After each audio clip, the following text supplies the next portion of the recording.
bagi kita semuanya. Sungguh hari ini adalah hari yang sangat luar biasa dikaruniakan Tuhan pada saya. Bukan hari ini, sebenarnya kemarin. Ya. Tepatnya kemarin tanggal 17 Januari ya, tahun 2023. Dan saya merasa bersyukur dan bersuka cita bila pada hari ini kita boleh kumpul bersama-sama dalam rangka mengucap syukur kehadiran Tuhan atas pemeliharaan, perlindungan, serta berkat-berkat yang selalu dicurahkan di dalam kehidupan saya sekeluarga di sini.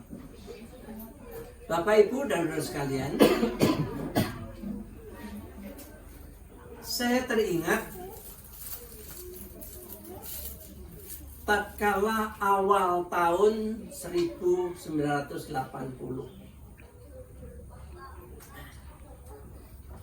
saya tiba di Muara Bungu dalam keadaan penuh dengan tanda tanya. Namun ada satu keyakinan bahwa Tuhan yang memanggil saya, Tuhan tidak akan meninggalkan saya. Itu keyakinan saya. Tatkala saya akan meninggalkan gereja GPIG, karena saya pertama kali melayani di Gereja Protestan Indonesia Gorontalo dan ditugaskan untuk melayani daerah transmigrasi Pagiaman. Semenjak tahun 74, ya, 74 ya. Yes, sampai saya dipanggil oleh PGI untuk melayani daerah Rimbo Bujang, daerah pertumbuhan baru Rimbo Bujang, Kabupaten Bungo Tebu waktu itu.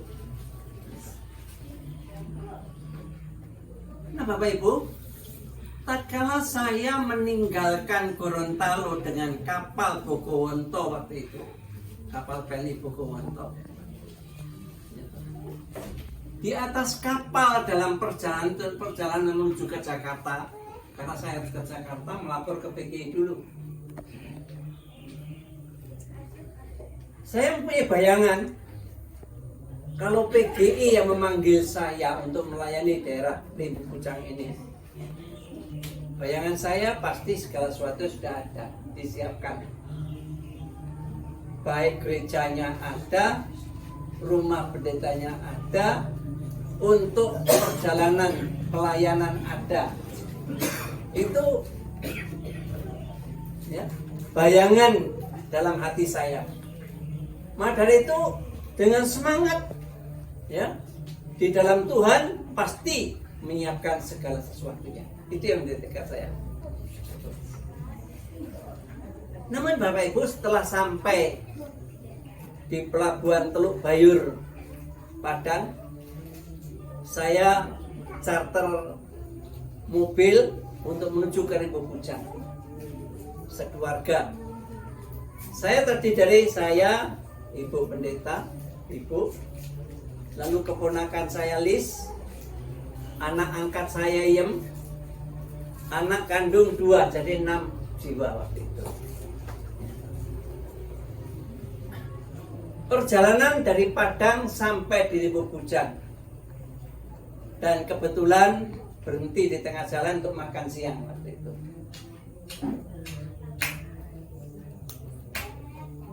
Namun saya tidak ada rasa ragu-ragu, takut, gentar, hanya satu saya berkeyakinan kalau Tuhan manggil saya, Tuhan akan menyiapkan segala sesuatunya. Itu yang keyakinan saya. Begitu sampai di Muara Bungu, saya disambut oleh Kepala Kehutanan Kabupaten Bungo Tebu waktu itu, yaitu Bapak Insinyur Pak Supri. Bukan, Hah? Warno. Warno, Pak Warno, Insinyur Warno, ya. Saya disambut di rumahnya, saya tinggal di situ beberapa hari. Lalu saya dicarikan tempat untuk kontrak rumah di Sungai Pinang waktu itu. Begitu sampai di Merak-Bungo, dalam beberapa hari saya tinggal di rumah Bapak Warno, Bapak Insinyur Warno waktu itu. Dan saya pada waktu itu tidak ada rasa ragu, takut, gentar, respect. Karena keyakinan tadi, kalau Tuhan memanggil saya, Pak Tuhan menyiapkan segala sesuatu yang menjadi keperluan saya. Nah, begitu beberapa hari tinggal di Merak-Bungo, saya diajak untuk berkunjung ke Rimbu Bujang, ketemu dengan calon-calon majelis termasuk Pak Broto, ya. Pak Broto ada 2, Broto ini 8 dan Pak Broto ini 4, ya. Lalu Pak Jadi, bapaknya Pak Jadi Sumatiarjo ada waktu itu. Demikian pula dengan majelis di unit 4, ya. Di waktu itu saya disambut di unit 4 waktu itu, di rumahnya Pak Broto di unit 4 di Jalan 2, ya. Bapaknya Ningrum. Pertama kali saya tiba di sini, saya disambut di rumahnya Ningrum, bapaknya Ningrum, Pak Broto. Nah, begitu sampai di sini, ada sambutan dari Pak Congko Suborto dan sebagainya, ya, wakil-wakil dari Jumat. Dulu belum ada Jumat sini, ya. Sama sekali belum ada Jumat, ya. Baru ada persekutuan, ya, persekutuan orang percaya waktu itu. Nah, Bapak Ibu, begitu selesai pertemuan dan percakapan dengan saya disambut oleh kelompok, ya, warga majelis, belum majelis, ya, wakil-wakil dari tiap kelompok pada waktu itu, ya. Saya setengah kaget waktu itu dengan Pak. Ternyata gereja belum ada, rumah pendeta belum ada, ya. Dan segala sesuatu untuk fasilitas pelayanan juga tidak ada sama sekali waktu itu. Maka saya dibawa lagi ke Merak-Bungo, ya, di tempatnya Pak Warno waktu itu di situ, sekeluarga di situ, karena belum dapat rumah waktu itu. Nah, bayangan saya waktu di atas kapal bahwa segala sesuatu dan siapkan oleh DKI, ternyata tidak ada. Namun itu tidak mengurangi semangat saya, karena saya sudah memutuskan diri untuk menjadi hamba Tuhan pada waktu itu, ya. Walaupun toh segala sesuatu tidak ada, Tuhan pasti menyiapkan segala sesuatunya. Itu kepastian saya waktu itu. Akhirnya Pak Warno mencarikan tempat di Sungai Pinang dan mondok di rumah pesta di Sungai Pinang. Itu. Nah, mulailah saya mengadakan pelayanan. Namun dari sinode GKJ, dulu masih sinode GKJ sini, ya, sinode GKJ wilayah 1, ya, karena sinode GKJ itu dibagi wilayah 3 wilayah. Sinode wilayah 1 itu ada di Sumatera, kantor sinode di Metro. Sinode wilayah 2 itu ada di Jawa Barat, ya, di Jawa Barat. Sinode wilayah 3 itu ada di Semarang waktu itu. Tapi kantor sinodenya di Salatiga, Jalan Dr. Sumarti. Nah, saya disambut oleh Bapak Insinyur Gunarto, karena oleh sinode 1 Bapak Insinyur Gunarto ditentukan sebagai Kepala Bakobin, ya, DPB, yaitu Badan koordinator pembinaan daerah baru. Ya. Nah, disitulah saya oleh Bapak Warno, Bapak Insinyur Warno, dicarikan tempat dan tinggal di Sungai Pinang selama 1 tahun. Sambil mengadakan pelayanan di sini, lalu spontanitas Pak Warno, Pak Gun ngirim uang untuk beli kendaraan. Ya. Jadi saya diberikan kendaraan, ya, GL 100 waktu itu. Ya. PP. Oh, PP ya. Ya, di PP 100 bukan GL. Ya. CB 100. Ya. Yang tanknya besar sekali itu. Ya. Nah, bolehlah saya mengadakan pelayanan di sini. Jadi setiap hari saya mesti naik motor, ya, ke Ribu Bujang, keliling-keliling sampai cari-cari Jumat. Ya, toh. Pertama kali saya temu dengan Bapak Yusuf, ya. Bapak Yusuf, orang tua dari Bapak Ibu Ani, ya. Di sini Jalan 5 ini, ya, toh. Disambut oleh Pak Yusuf. Lalu ketemu juga dengan Pak Broto dan sebagainya, ya, gitu. Dan sambil keliling-keliling cari jemaat ke unit-unit, ya.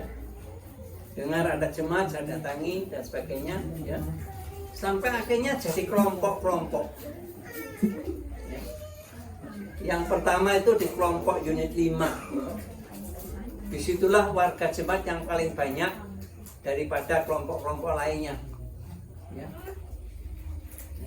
Yang jadi ketua majelis waktu itu Bapak Jadi Sumodiarjo, yang melayani, ya. Habis itu sambil keliling-keliling ke tiap-tiap unit cari-cari jemaat, ya. Akhirnya lama-kelamaan setiap Jumat ada kelompok, walaupun itu ada 5 kakak sudah jadi kelompok. Ya, pertama kelompok 5, kelompok 4, ya, dan seterusnya, dan juga kelompok 2 ini. Kalau kelompok 2 ini dulu baru ada 2 kakak, kalau sama Pak Yusuf Atmadiza sama Pak Slamet. Pak Yusuf sama kita.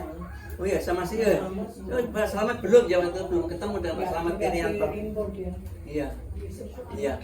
Cuma saya dengan Pak Yusuf Ani, Pak Andreas Yusuf. Cuma 2 kakak ini. Saya mengadakan persekutuan di Jalan 5 ini. Ya. Akhirnya sambil pelayanan, sambil mencari lokasi di mana nanti saya bisa tinggal di Ribu Bujang ini.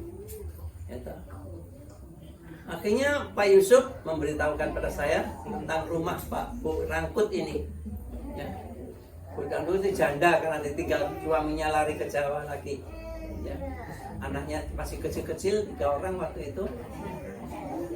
Akhirnya saya bertemu dengan Bu Rangkut, ya. Lalu omong-omong pengen beli tanah, dapat tanah ini, ya, 1/4 hektar waktu itu. 20 kali 100 kan? Ya. 25 kali 100 ya. Oh iya, karena jalan ini tanahnya 25 kali 100 1/4 hektar. Nah, begitu dapat tanah, terus kirim laporan ke Sinode, ke Bakopin. Oh, sudah tanah. Akhirnya Bakopin ngirim uang untuk bayar tanah ini, ya. Dan setelah dapat tanah, maka saya sampaikan kepada Pak Jadi Sumodiarjo, Pak, saya sudah ada tanah, sudah dibayar, dapat kiriman dari Bakopin, gitu. Tinggal rumahnya. Akhirnya saya laporan lagi kepada Bakopin, kirim uang. Akhirnya di unit 5 di Jalan 14 itu ada rumah yang dijual. Ya, sekarang ini di pojok ini dulu, ya. Begitu saya beli, terus Jumat ini dulu yang bangun itu cuma unit Romo, unit 5. Yang meratakan karena gunung itu, yang meratakan, yang mindah, yang bangun di sini itu cuma jadi kelompok unit 5. Gitu. Maka itu saya tidak lupa dengan unit 5 karena mereka yang berjuang, memperjuangkan saya untuk mendapatkan rumah sini. Nah, setelah diratakan baru dibongkar rumah. Setelah saya bayar dibongkar, cuma yang bangun sampai selesai unit 5. Ya. Waktu itu kontrak rumah cuma 1 tahun. Ya. Pas Januari tahun 81 saya harus tinggalkan rumah itu di Sungai Pinang itu. Ya, akhirnya saya pindah kemari, satu keluarga 6 jiwa. Ya. Masuk rumah belum jadi, belum ada tanahnya, masih tanah digempur itu, ya. Jendelanya belum, ya, papan juga belum, cuma ditutup dengan triplek waktu itu. Saya pindah di situ, dan saya pindah satu keluarga. Nah, jadi itulah pengalaman saya. Walaupun toh kalau ditilik secara manusiawi itu memang ya agak sulit. Tidur tanah nggak rata, ya, jalan tikar di tanah bersama satu keluarga. Seumur sama Mas Sugeng. Iya. Nah, iya. Lalu di Bungo ketemu dengan anak saya Sugeng yang sekarang jadi anak saya itu, ya, Sugeng Raharjo, ya toh. Dulu masih bujangan Sugeng itu.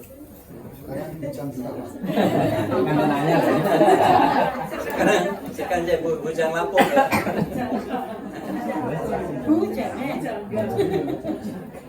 Lalu Sugeng dulu dia tugas di Deperta ya, di PT bukan, pertama di PTP, DPA, Terus PTP. iya, terus pindah ke PTP, terus tinggal dengan saya di sini. Gali sumur itu. Ya, yang gali sumur itu Sugeng itu dulu. Yang gali sumur sampai malam pakai Petromax itu.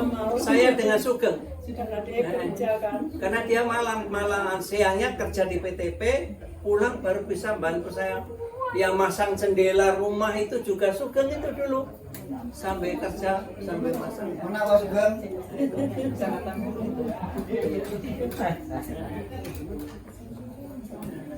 Dan sampai sekarang ini ternyata Sugeng menjadi anak yang paling setia.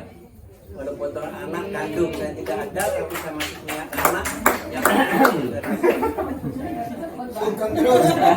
Dan istrinya disebut, Pak. dan Gesti. Ini lucu sejarah juga Bapak Ibu. Sejarah juga Bapak Ibu. Ini yang lamar yang lamar ke Solo. Yang lamarkan Gesti itu saya, ketemu dengan bapaknya. Mas Sugeng itu enggak sekali. Iya. Wah, ternyata ya. Gawe ke sumber modalnya. Iya, iya. Jadi begitu Sugeng Gesti datang kemari, ya, akhirnya saya jadi satu dengan saya jadi anak. Terus saya datang ke Solo, menginap berapa hari di Solo. Ketemu dengan orang tuanya Sugeng, saya ceritakan tentang riwayatnya. Solo lamar Di Solo. istimewa. Nah, begitu ternyata bapaknya baik sekali, saya diterima dan Sugeng diperdirilahkan. Pak Gesti masuk Kristen karena masih Islam waktu itu, orang tua masih Islam semuanya. Ya. Akhirnya saya kembali dan saya atur pernikahannya, nikah di asrama itu. Pak Sugeng ini di rumah kan Bukan unit 5? di pastori itu di asrama dulu. Saya tinggal di pastorinya ini bangunan asrama gitu. Jadi itu sejarahnya Bapak Ibu. Dan kalau hari ini kita bisa kumpul bersama-sama dan hadir juga anak yang tersayang, anak Sugeng dan Gesti. yang sampai sekarang dia tetap menganggap saya seperti orang tuanya sendiri. Dan walaupun toh saya itu anak kandung tidak ada, tapi saya merasa bahagia karena punya anak yang Sugeng dan Ini semua anak cucu. dan juga semua warga Jemaat yang sangat setia pada saya. Itu sebabnya waktu itu Wiwi dan Vera anak saya itu memaksakan saya harus pindah ke Malang, gitu, supaya kumpul dengan anak-anak mereka dan tinggal di Malang, gitu. Tetapi saya mengingat kebaikan Jemaat GKSP Timur Kujang, perhatiannya kepada saya dan sebagainya. Saya menganggap saya tidak bisa pisah dengan Jemaat, sehingga saya memutuskan diri biarlah mati urip saya ada di Timur Kujang saja. Iya, itu kalau Tuhan berkenankan. Waktu saya tuh paling ingin pindah terus, saya ingin menyatakan ingin pindah ke Malang.